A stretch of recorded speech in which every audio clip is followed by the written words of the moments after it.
Hey everyone, welcome to AVEN's mini acecon 2024 research panel.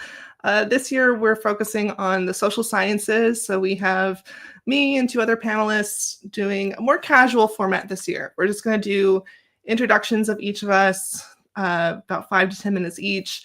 Then we'll have time for Q&A, so please post all your questions in the comments. We're really looking forward to seeing and answering your questions. We will also have a chat near the end about our own journeys to becoming researchers in asexualities and aromanticism, and talk about advice for people interested in conducting research or even just participating in research. So again, please post your questions in the chat. Our moderator will communicate those to us. So we're going to start again with introductions. I'm just going to go first. My name is Megan Carroll. I use she, her pronouns. And I am an associate professor of sociology at Cal State San Bernardino. So that's in California, part of the California State University system. San Bernardino is like 50 miles east of Los Angeles. So that's where I'm currently positioned. And as a professor of sociology, I specialize in families, gender, sexualities, and social movements. And so I started doing asexualities research about 5 or 6 years ago, right when I was finishing my PhD and transitioning to becoming a professor. I also am the founder of an organization called the ACE-ARO Scholar Support Network, which is currently a Discord server for people who are studying asexuality or aromanticism in academic settings. So if you're someone who is in academia working on asexualities or aromanticism, you can reach out to me for a link to that Discord server. I'm also the Secretary Treasurer of the American Sociological Association's Sexualities section. It's a long title. So basically a lot of what I do is like community work and trying to help asexuality and aromanticism scholars connect and support each other. A lot of what I do is also like academically, a lot of my work has been book chapters and lit reviews that are communicating to other scholars why asexualities and aromanticism is important and like why and how they should incorporate that into their own work. So I in addition to all of that community work and kind of support work I do in academia, I've also been working on a really large research project called Asexual Intimacies.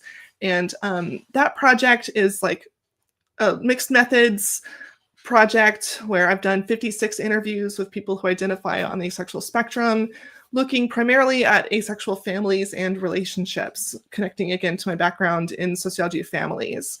So I have 2 papers I just want to briefly talk about that I'm currently working on. So who knows what'll happen through the peer review process. They might change a little bit. But the first paper I'm really excited about is about housing and how asexual people's housing options are limited by compulsory sexuality and limited by amatonormativity.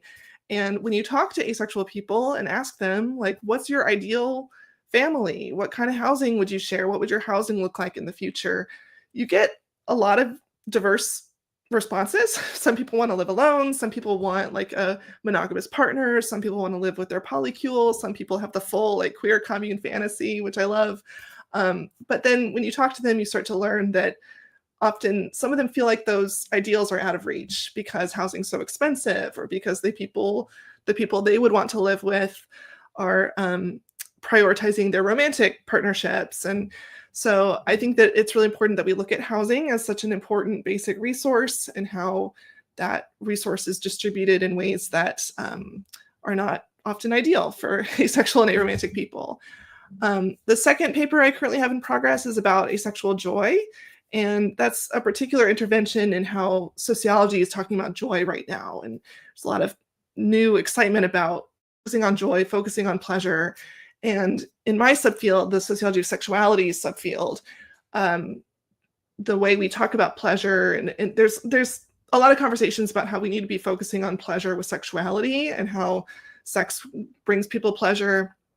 And I'm writing a paper now using asexual people's perspectives of joy to argue that while it is important we focus on pleasure, and it is important we focus on sex as well, it's also important that we avoid compulsory sexuality in those conversations, and we recognize all the many different sources of pleasure in asexual people's lives, for example, so that we can talk about pleasure the same way that Audre Lorde did, or the erotic, something Audre Lorde talked about as this energy, this life force that can come from all kinds of things: human connection, a good meal, gardening, being outdoors. Like, so again, these are two papers that are currently in progress that I hope I can share more with you in the future. Oh, and I do want to give a special thank you to all the people who participated in these interviews. I know that some of them participated a long time ago. I'm working on it, I promise. All right, so that's just a little bit about me. I am going to introduce our next panelist, which is Dr. Hannah Tessler. Hello. Thank you so much for having me on this panel. My name is Hannah Tessler. I just graduated a couple weeks ago with my PhD in sociology from Yale. So that's one exciting news.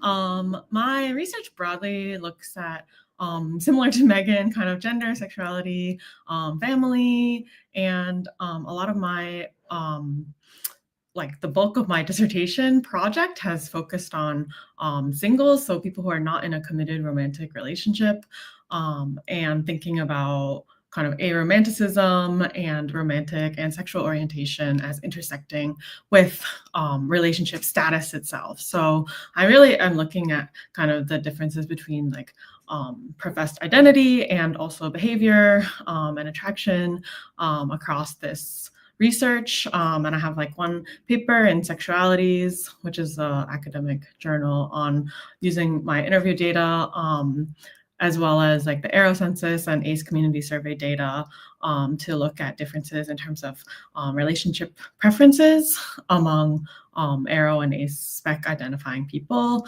And I also have some ongoing work in progress. I'm doing a big longitudinal study, so I'm following interviewees over time, which is really exciting and also kind of difficult, I think, because I want to know what's happening. But I interviewed 85 people in 2022, and about half of those interviewees identify as ACE and or Aero spec. And then I followed up with around 70 of them this past year in 2024, and then I'm hoping to interview them again in 2026 if people are still interested in participating in the study, to kind of see how people's relationship status and identity and all of that changes or remains the same over time. And so that's one kind of big interest. And yeah, a lot of my research is more focused on the kind of aromanticism side of things and thinking about, what actually is romantic attraction, or what is a romantic relationship, and then how is that kind of socially constructed versus they could be innate preferences, and then how does that then map onto people's relationship structures and kind of intimacy preferences.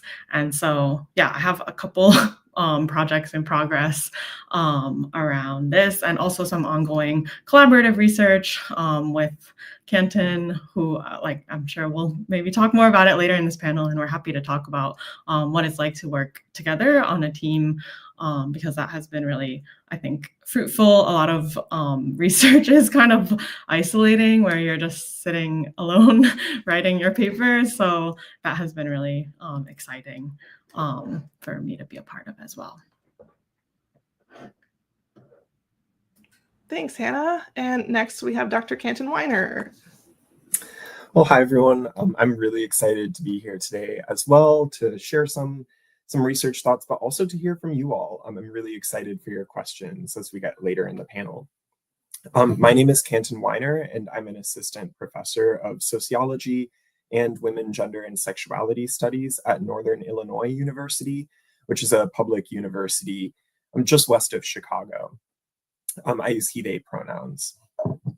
Like Hannah and Megan, my research focuses on asexuality and really is trying to mine how we can focus on asexual lived experiences and perspectives to shine light on social social dynamics that of course affect asexual and aromantic people, but really that affect everyone, and that we can just see more clearly when we focus on asexual and aromantic people.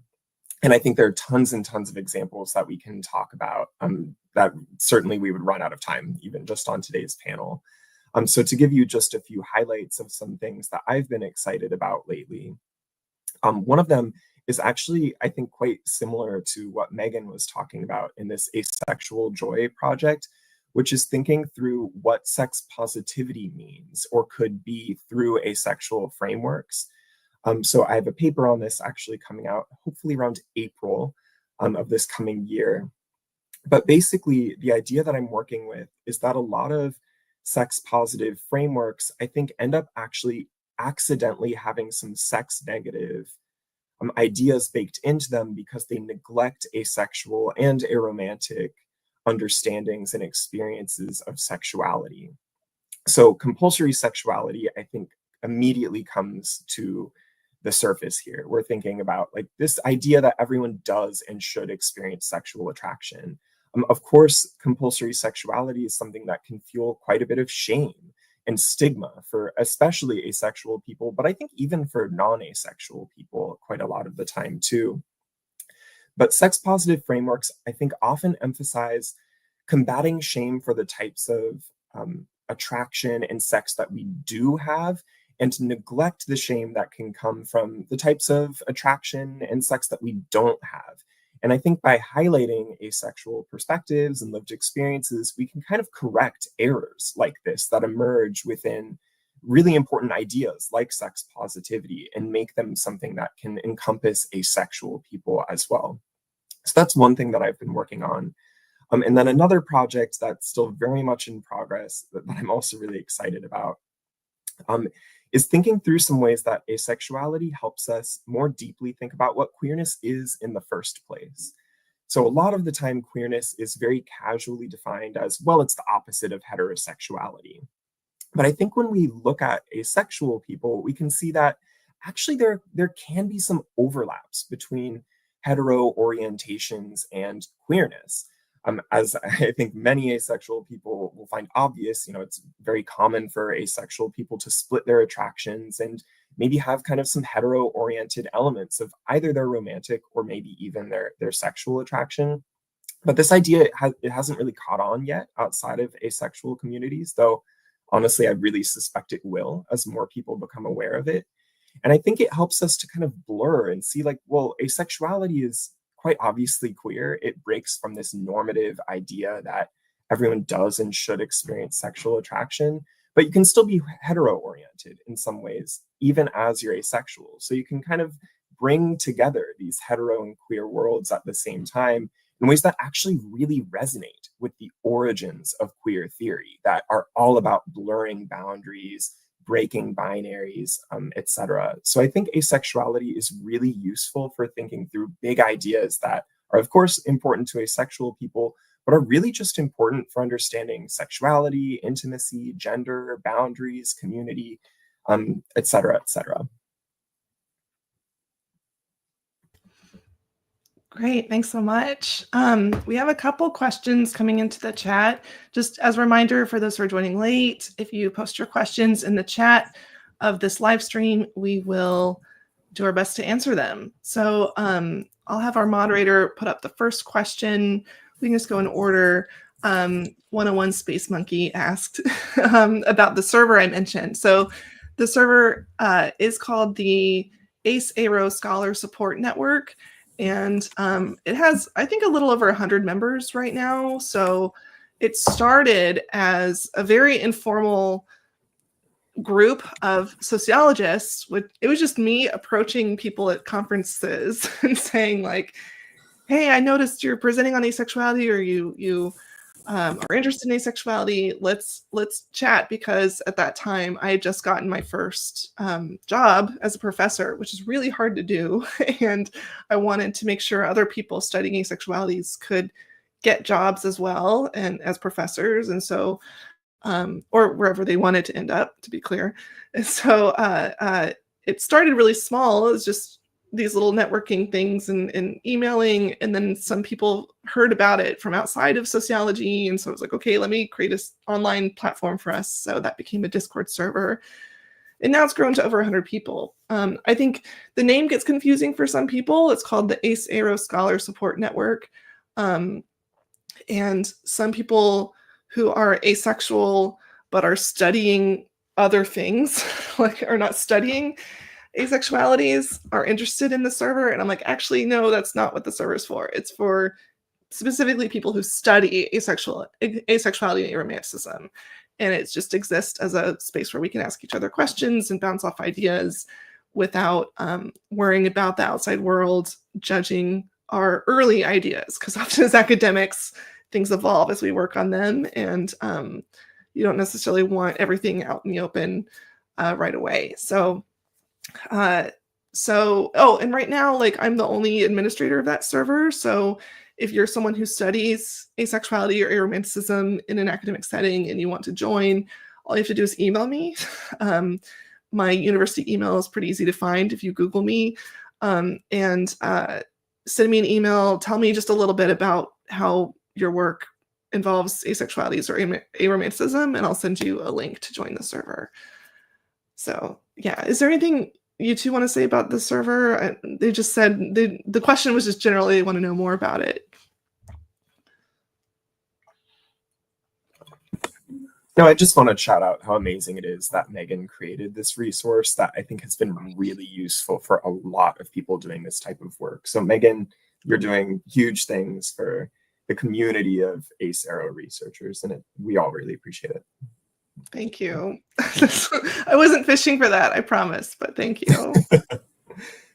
Yeah, I agree with Canton. It's been a really helpful resource, especially, I mean, that's kind of how we met originally online, and now like we've met in person too in sociology conferences. So that's been really valuable for me. Thank you. Yeah, my hope is that I think there's been a couple co-authorships that have grown out of the server as well. I know that the three of us have co-authored. Kent and I have co-authored twice. I think twice. And there's some other people. There's some papers I haven't been involved in that I think grew out of the server. So it's also just a good space for creating those kind of collaborations, because I love collaborative work myself. So love to see it. Okay, next question.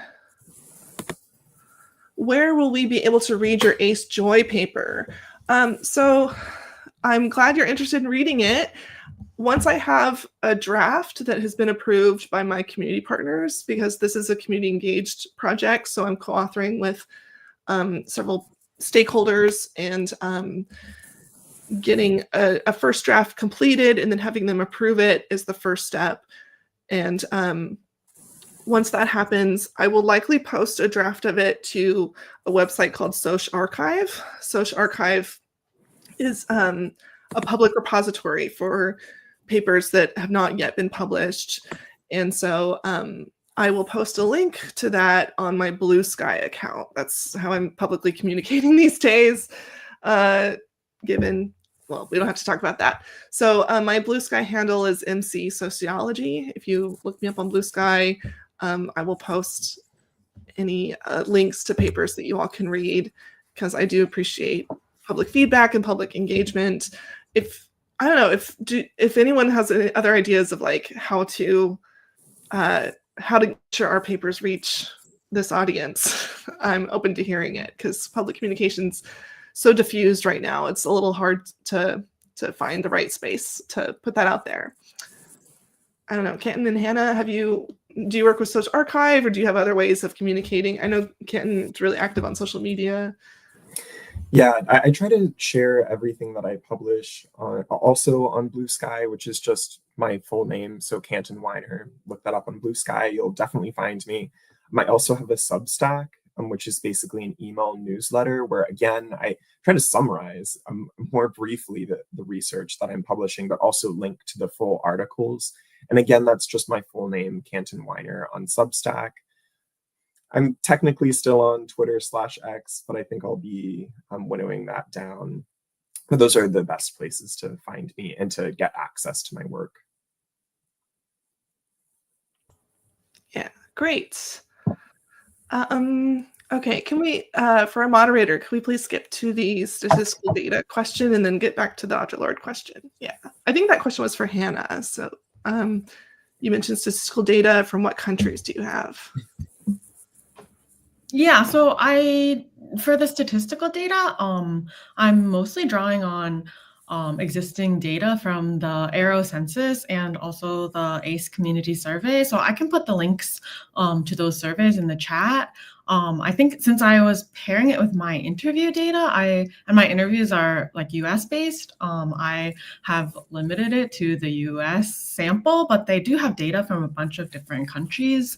And it's possible to put in a data request if you're a student or like doing independent research or anything like that, to then see kind of, I don't know, country level differences in terms of identity or anything like that.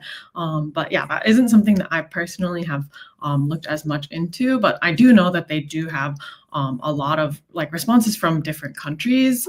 I think the majority are like US, UK, but there's, yeah, a lot of different country level responses. So yeah, again, I can put the links in the chat.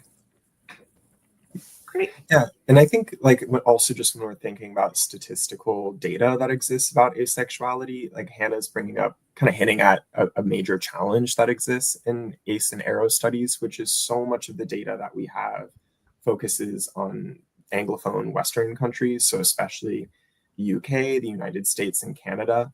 And we just really don't have enough research at all in regions outside of those three countries. So I've been really excited to increasingly see some research. I've gotten a lot of review requests for research on China and Korea and asexuality in those countries lately. I'm thrilled to see that, and I hope that we're seeing more international perspectives on asexuality and aromanticism.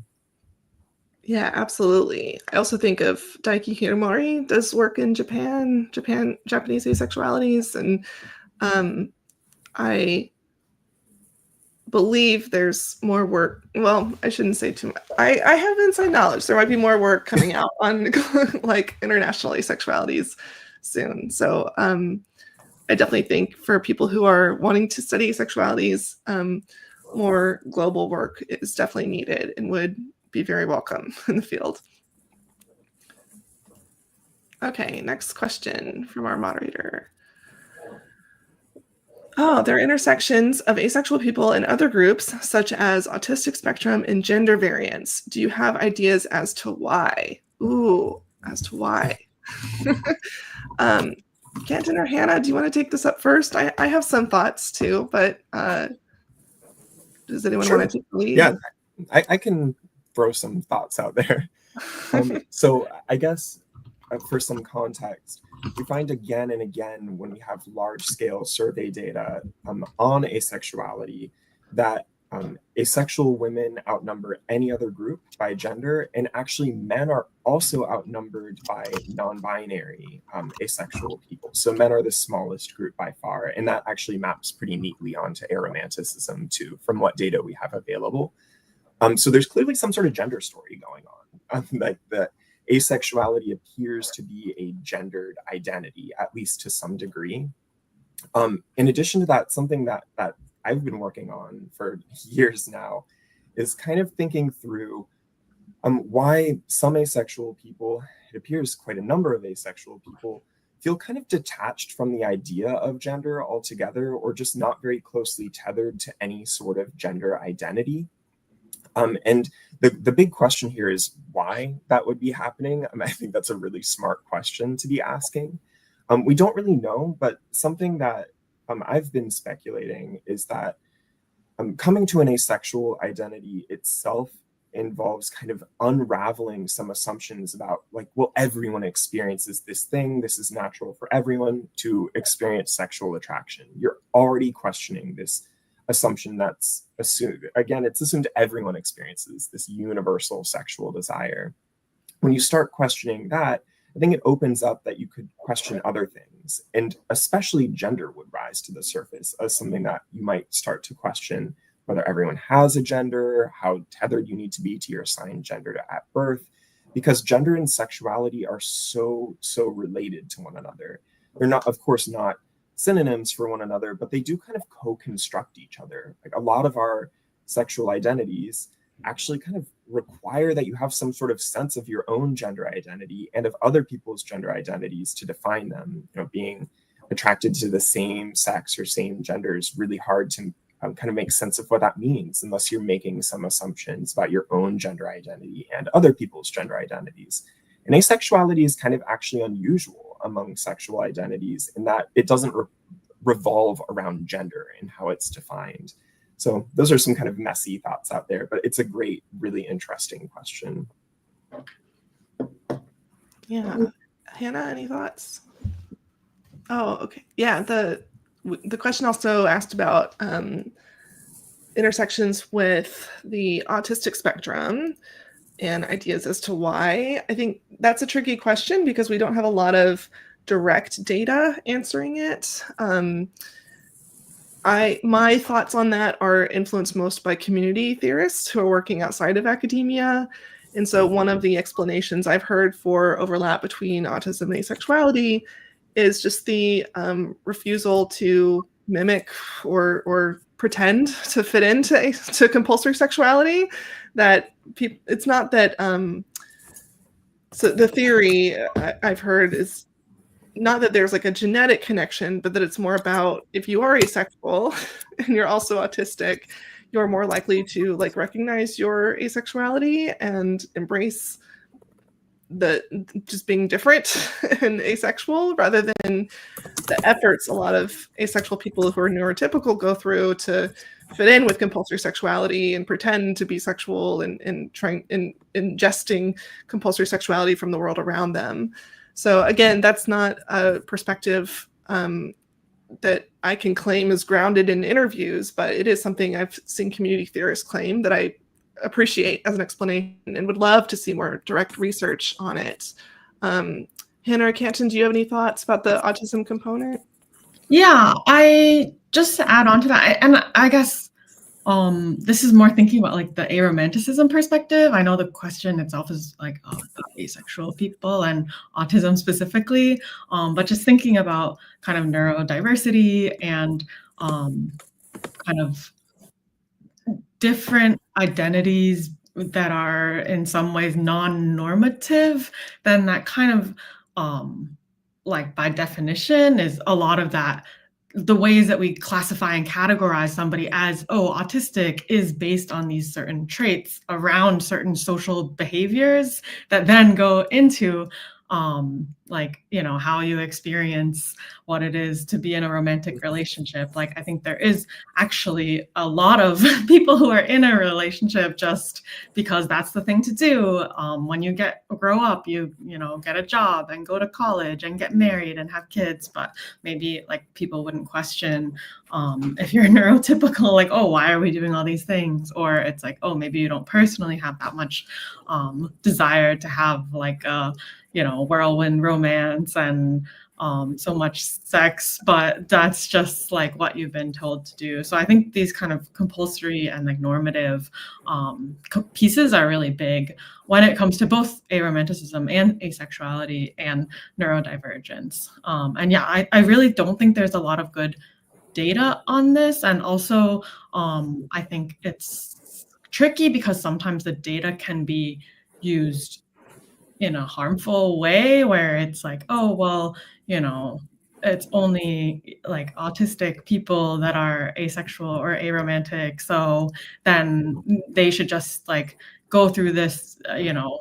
it's not conversion therapy, but it's there's certain like therapies for autism that historically have been like, oh, you need to mimic, okay, practice making eye contact and practice doing this and practice doing that. And that's how you can be a person. And I think we see that with, you know, for example, Netflix shows like Love on the Spectrum, where it's like you kind of see those social scripts being played out of, oh, what does it mean to be in a romantic relationship? Or what does it mean to like go on a date and have that romance? And of course, like there would be people who are autistic or neurodivergent or disabled who do want romantic relationships or do want sex, but there's also people who don't. So I don't know. I think it's complicated because yeah, you don't want the data to then be reinforcing these like negative stereotypes at the same time. But that's just some thoughts that especially with romance, I think a lot of it is very much social. So if you're kind of questioning or like not engaging with following those rules, then that kind of goes along with it. Yeah, thanks, Hannah. All right, next question. Are there any papers you recommend reading for people interested in this? I'm guessing this means just asexuality research in general, or I wonder if that question came during a particular time. Any papers you recommend reading? What, I don't know, Canton and Hannah, what do you think? I have a review article that came out this year in a journal called Sociology Compass, and the title of the piece is Understanding Sexuality. I'll try to get it into the chat. But it's basically a piece where I'm not offering any original data. I'm just doing a review of what we already know, especially, but not only in the social sciences, about asexuality. So that could be a good piece for kind of pointing in interesting directions that are emerging in asexuality studies right now. Yeah, I agree. That's a really good review piece too. Excellent work, Canton. I'm really attached to Ayla Pershibawo's Asexual Erotics. That book came out in 2019, and so there's also non-academic books that touch on similar subjects of compulsory sexuality, like Brown's Refusing Compulsory Sexuality. But I think Asexual Erotics, that's a book from a humanities perspective, but I just really loved the way it walked through how compulsory sexuality is threaded in a lot of theories and a lot of contexts that how we think about childhood, for example. I just can't begin to describe, like, that book had a really big impact on me, and I really love Pershibawo's work in general. I think a lot of what she does is very foundational to the field, so that's a good one to check out if you're interested in like a very academic piece on asexualities. Hannah, do you have any recommendations to add of readings?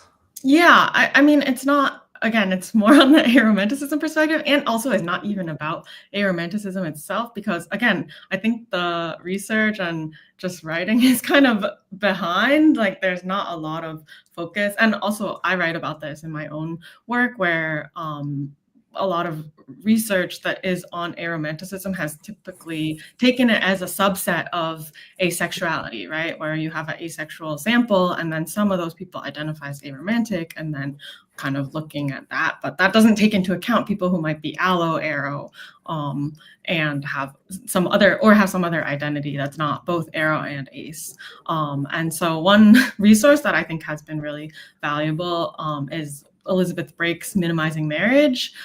It is kind of technical and also more on the like legal structural side. She is a legal scholar, but I think that it's really been useful for me in terms of thinking about, what is it that romantic relationships do in our society, and in what ways is that kind of formalized and like institutionalized, and how is that based around both like presumed romantic attraction and romantic relationship, but also then sexual attraction and having a sexual relationship. So I think that, and also Elizabeth Brake is the person that coined the term amatonormativity as well.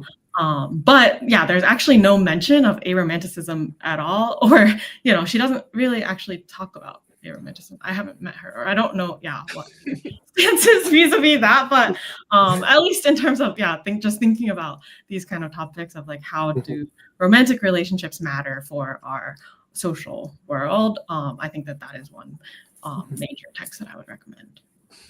Yeah, and I'll brag on Hannah's behalf too, because I would count Hannah as at least among the leading scholars in the world on aromanticism. Absolutely. So if you're interested in keeping up with research on aromanticism, highly recommend looking at Hannah's work.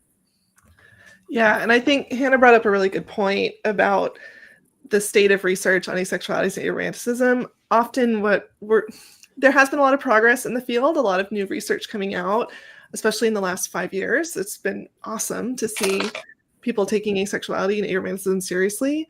But often a lot of what we need to do is just read in asexuality and aromanticism. Like it's implied, but it's not really there in a lot of previous work. And so I think that is sort of something you can expect if you're entering the field or entering research, that we're sort of putting on material that isn't explicitly about asexuality or explicitly about aromanticism, but a lot of the foundational theory is there. You just have to, build on it. And I would 100% agree with Canton. I think Hannah Tessler's work is really creating some foundational works on thinking about aromanticism and theorizing aromanticism within singlehood or within families and relationships. And so I would definitely recommend checking out Hannah's work to learn about how sociologists are starting to think about aromanticism. Thank you. Yeah, starting to is really the emphasis there. I wish, but we always could use more. So that's why we're here. Okay, thanks so much for that question. Next question. From a sociology perspective, why people tend to minimize a lot being asexual and aromantic happens to me a lot. Okay, so I think this question is asking about how sociologists would explain this personal experience of having their asexuality or aromanticism minimized. I imagine that means like in interactions, people are just not taking it seriously or minimizing it. Am I interpreting the question the way you two would? Yeah, that's how I read it. Okay. Yeah, that's how I read it as well. Or also the kind of minimizing of those identities existing is kind of part of how I read it. Yeah, I mean, my first thought, I don't know if it's a sociological perspective, but my first thought is just about the absolute lack of education or training of any kind around asexuality and aromanticism. Is still something that professionals are not well trained about, with few exceptions. And people who aren't immersed in queer communities or ace and aro communities don't know a lot about. And so one way of them engaging with the topic they don't know a lot about is just to dismiss it. And that's a common experience that I think a lot of people share. There can also be hostile responses when they don't understand it. So, that's another way that manifests. But I don't know. I don't know if that's a sociological answer. Canton, Hannah, do you have any thoughts? I do have one take. It's a bit meta, but it's more on kind of the sociological perspective of what is a social category and how do social categories come to exist and be taken for granted as like quote unquote real. And I think that like in sociology and also in general, that there is kind of a stalled progress to some extent in understanding not just asexuality and aromanticism, but other categories of queer identity, or even like we have so many examples of just being in academic research process where you get peer reviews from senior scholars in the field who are kind of saying, oh well, I don't know, is this really a thing, or kind of questioning or invalidating so much about different sexual identities. And I think that some of that is because there's when you have an identity that's not defined based on behavior itself, then that can be tricky for people to understand, because it's kind of like, oh, well, if you're asexual but you have sex, then aren't you sexual? So this social category of asexuality like is tricky for people to conceptualize. And then people would say, oh, well, that doesn't sound like asexuality to me, as if like they're the expert in asexuality, even though they've never heard of the term before until this moment. So I think that's one kind of issue that I've encountered a lot in my work, where it is like social categories take time and also take, kind of effort to become real in their definition, and also to be understood, right? Like even in my own work, like a lot of people have heard of asexuality but haven't heard of aromanticism. So it's kind of like, oh, well, you know, think about asexuality and then apply that to romantic relationships, and now you have aromanticism, which it's really also not a clean analogy and not exactly correct, but that people are still able to somewhat grasp that. I don't know. I think there's been more progress made vis-a-vis asexuality, and yeah, Canton and Megan, you can feel free to agree or disagree. But in both of those, I think the idea of like what is a social category and how can that be taken as like legitimate is one piece of it that then like there tends to be that minimization of, oh, well, you know, maybe you'll change your mind, or like, you know, you don't really know, how do you know that actually an identity? And this like came up over and over in my interviews, where it's like family members, friends, whoever are kind of like, oh, well, you know, there's always the possibility that you meet someone special and then change your mind, which obviously, yeah, people would know, like in this audience probably, and among us, we would know that, okay, that's invalidating and kind of minimizing the experience and understanding of identity. But I think that is something like the social category piece is big. Yeah, I completely agree. And I think something that we're kind of poking around is that there are also two kind of factors that pop to mind for me for fueling this dismissal of asexuality and aromanticism. And one is ignorance, like just a lack of knowledge that these categories exist altogether.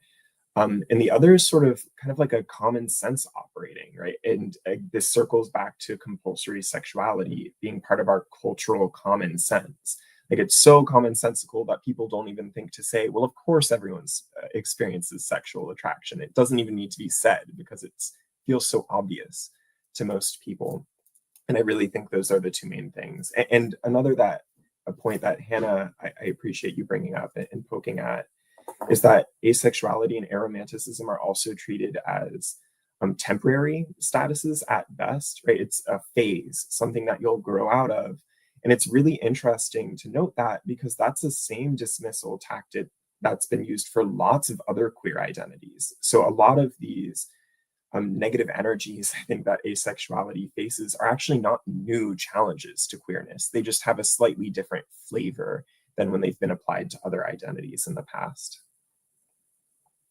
Yeah, and I also want to highlight something I picked up from what Hannah so eloquently articulated, is that I think a lot of people think of asexuality and aromanticism as an absence of something, and that does make it difficult for them to wrap their minds around, like, well, what is it then?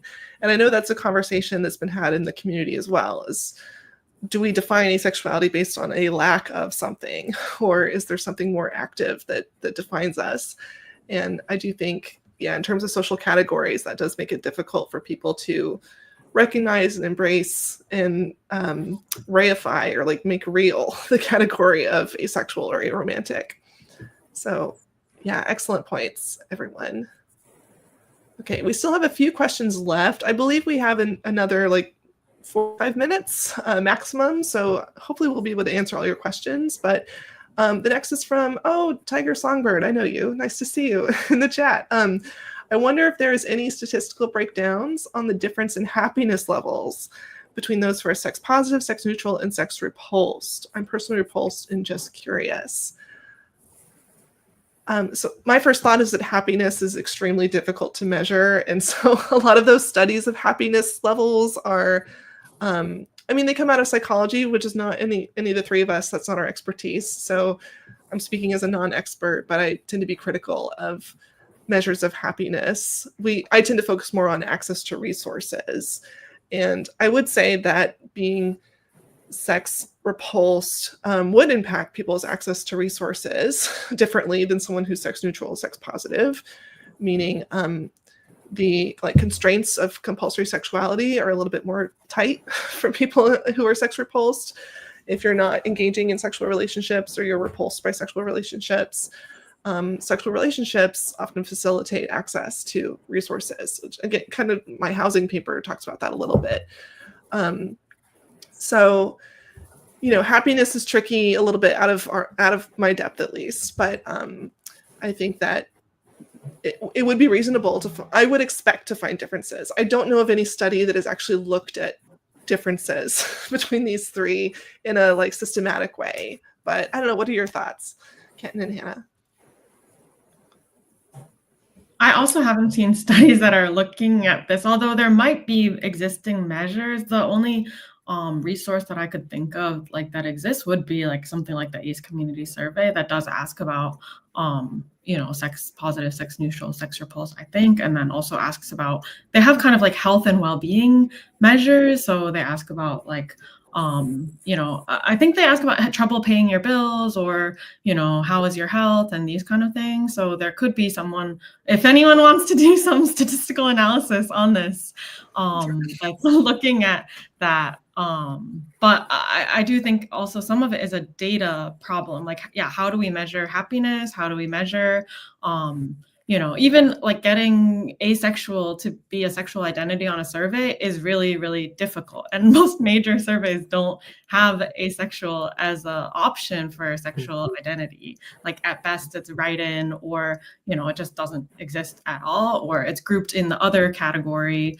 So then you can't even like start to ask about, sex positive, sex neutral, sex repulsed, or even there might be ACEs who don't know of that language, right? Like maybe about sexual, like that, oh, I'm asexual, but haven't come across these different languages, or would describe yourself using these different languages. And then, yeah, like what Megan already alluded to of all the issues of measuring happiness, and, also how, like, I think happiness, like Sarah Ahmed's promise of happiness, where it's like, oh, you say you're happy because you're supposed to be happy. So if you're, in a sexual romantic relationship, then, or in a family, or any of these kind of things, then it's like, oh yeah, of course I'm happy.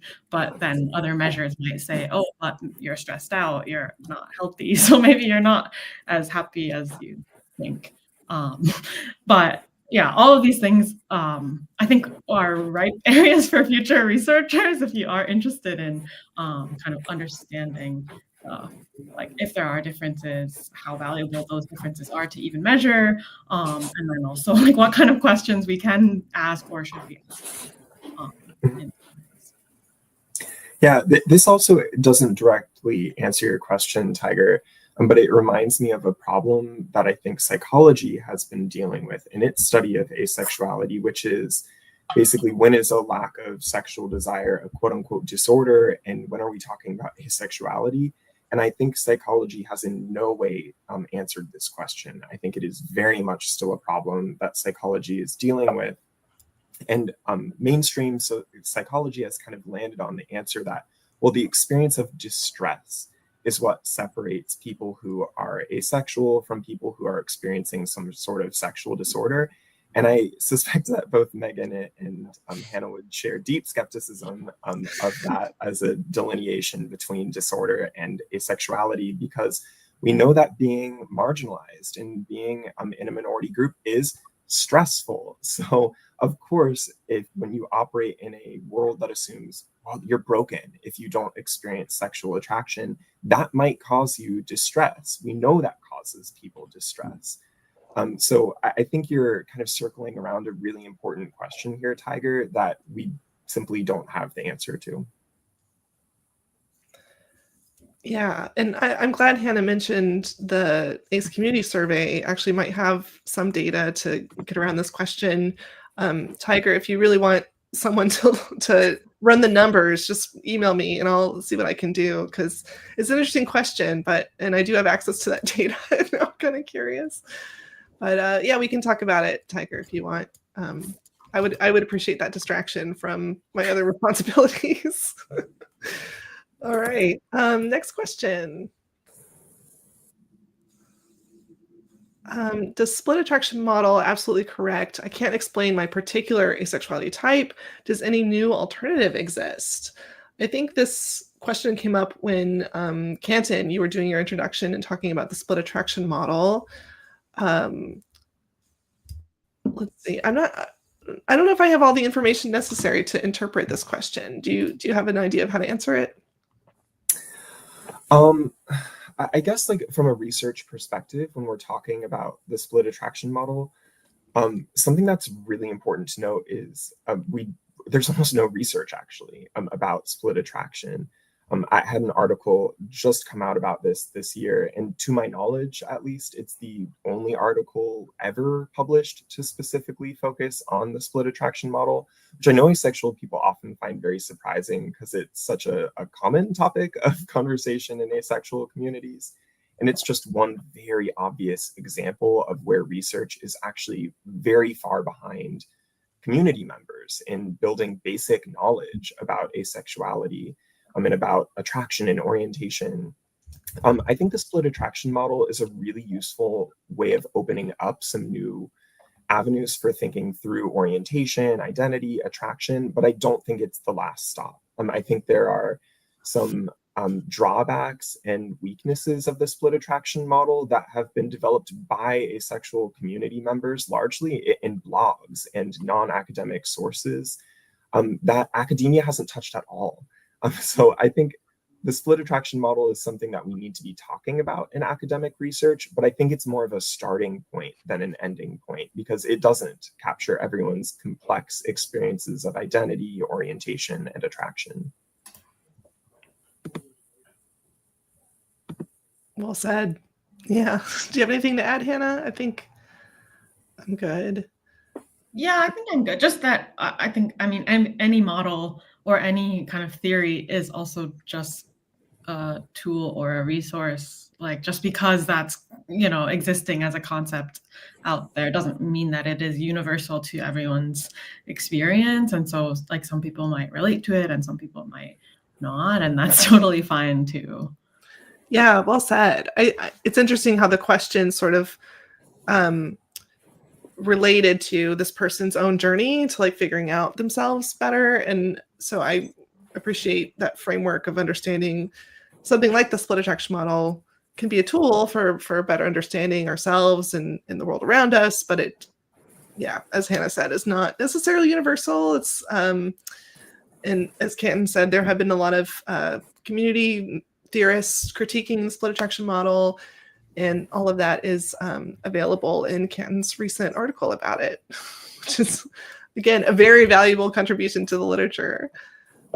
Okay, so I think we've answered most of the questions. If anyone has additional questions for us, we're now going to talk about how our journeys to becoming researchers and advice we have for people who want to get involved in research.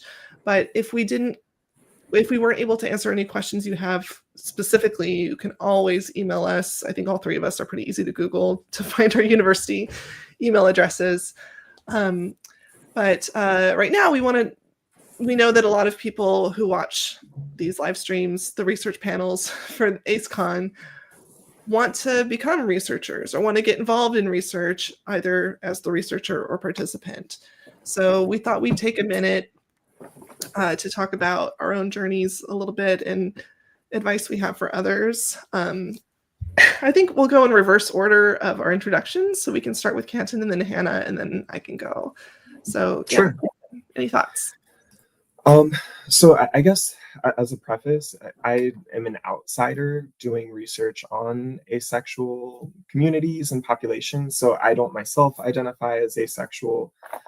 So the path that took me to studying asexuality wasn't one like of personal interest exactly. Basically, I was really interested in understanding the relationships between gender and sexuality, how they exist in tension with one another, how they co-construct one another. And I take really seriously this idea that I learned from Black feminist scholars, that when we focus on the margins of society, obviously we learn about the margins, but we also learn about the center of society too, because people at the margins are kind of forced to understand not only their own experience, but also more dominant experiences and perspectives of the social world. And so that's really how I arrived at asexuality as a topic of study, because asexual people are kind of doubly marginalized in a way, because certainly asexual people are marginalized in the heteronormative world, but I think asexual people are also very often marginalized even in queer worlds too. And this, from my perspective, situates asexual people as having really valuable knowledge for understanding broad social dynamics that affect all of us, So a lot of my research is really focusing on why it's important to highlight asexual perspectives, not just from an equity lens, but also because there's really valuable knowledge there that all of us, asexual or not, will benefit from. Thank you. Hannah, any thoughts about studying asexuality or aromanticism in your case, mostly? Yeah, I mean it's both, I guess.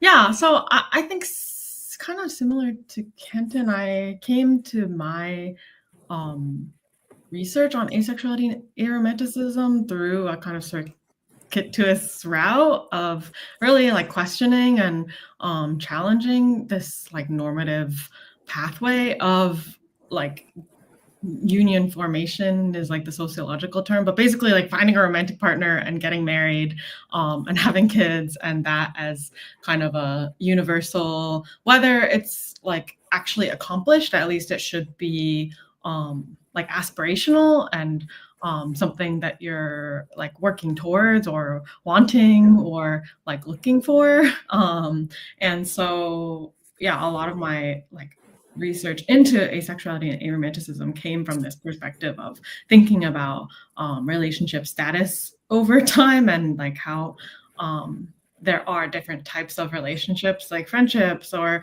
family relationships that get so like undervalued or invisible, or like even, you know, if you're co-parenting with somebody or having like more platonic based relationships, and the assumption is that that will be like a transitory phase before like a romantic sexual relationship. And so a lot of like my kind of foray into this topic was coming from just like seeing how in sociology and also in general, this is like really misunderstood and really like just flat out wrong in some cases, like that there are like major, you know, sociologists who are totally not thinking about these things from this angle. So yeah, I really wanted to, and still like am working on and in the process of pushing back against that through my research, and then using like aromanticism and asexuality as one way to do that. Yeah, thank you. I was just checking the time. So I started studying asexuality because right when I was finishing my PhD, I realized I identified on the asexual spectrum, or that asexual spectrum was an apt descriptor for me, and I was really frustrated that I had not encountered any information about asexuality whatsoever in a like 10-year PhD program focusing on gender and sexuality. So similar to what Hannah said, a lot of my foray into the topic was fueled by frustration over how the field talked or often did not talk about asexuality or aromanticism, and also just learning about the vast theoretical potential of understanding asexuality and aromanticism, as Canton highlighted. So for those who are interested in getting involved in asexualities research, I would think carefully about who your audience is. If you want to like just raise awareness of asexuality in general, then like grad school and PhD might not actually be the best way to do that. I think that the way community bloggers have impacted my own thinking and other people's thinking about asexuality, you can make a big impact outside of academia. But if you actually love the work of doing the research, then grad school makes sense. Like if you really love interviews and you're okay with working with people who don't know anything about asexuality, then academia might be a better pathway. There's, you know, for those who want to participate in studies, I would say there's on Blue Sky, there's an ACE-ARO studies starter pack, and any of those scholars who are looking for participants are going to post it on their Blue Sky. And so if you follow the ACE-ARO studies scholar pack, you can